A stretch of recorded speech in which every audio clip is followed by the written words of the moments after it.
Мен өзüm эч жерде иштебегендиктен 2000 сомдон алимент төлөйт болчумун. Быйыл барсам 3500 сомдон төлөйсүң деп жатат. Эмне үчүн эч жерде иштебегендигиме карабастан алиментти көбөйтүп жатат? Эмне үчүн адамдын шартына карабайт? Адамдын шартына карайт, сөзсүз түрдө адамдын шартына, жагдайга жараша ордотуучу, жеңилдетүүчү жагдайлар каралган, алименттен бошотуучу жагдайлар каралган, алименттин өлчөмүн азайтуучу же көбөйтүүчү жагдайлар каралган. Эми ага жүйөлүү себеп болуш керек. Ал үчүн мындай эске ала турган жагдайлар болуш керек. Аны сиз далилдешиңиз керек. Алсак сиз майыптуулугуңуз бар болсо, же болбосо ошо үй бүлөлүк шартыңыз оор боло турган болсо, сөзсүз түрдө сотко кайрылып бул алименттин өлчөмүн азайтсаңыз болот.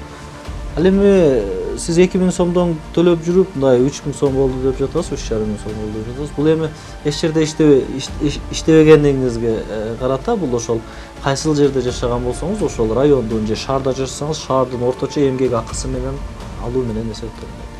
Ал эми орточо эмгек акы деген бул жыл өткөн сайын мындай өсүп турчу, статистика бөлүмү чыгарат, эмгек акылар жыл өткөн сайын көбөйүп турат.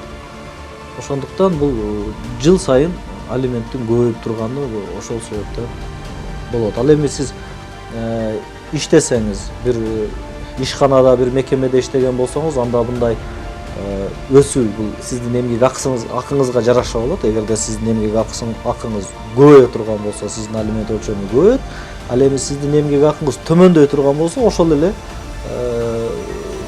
алименттин өлчөмү дагы мындай төмөндөйт.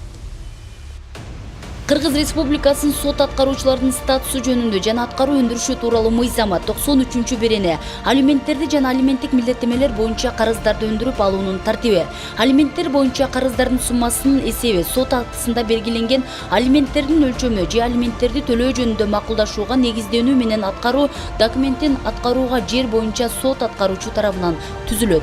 Карызкордун эмгек акысына карата үлүштө жашы жетелек балдар үчүн төлөнүүчү алименттер боюнча карыздын өлчөмү, алименттик төлөмдөр өндүрүп алуу жүргүзүлбөгөн мезгилдин ичиндеги карызкордун эмгек акысына же башка кирешелерине негизденүү менен аныкталат.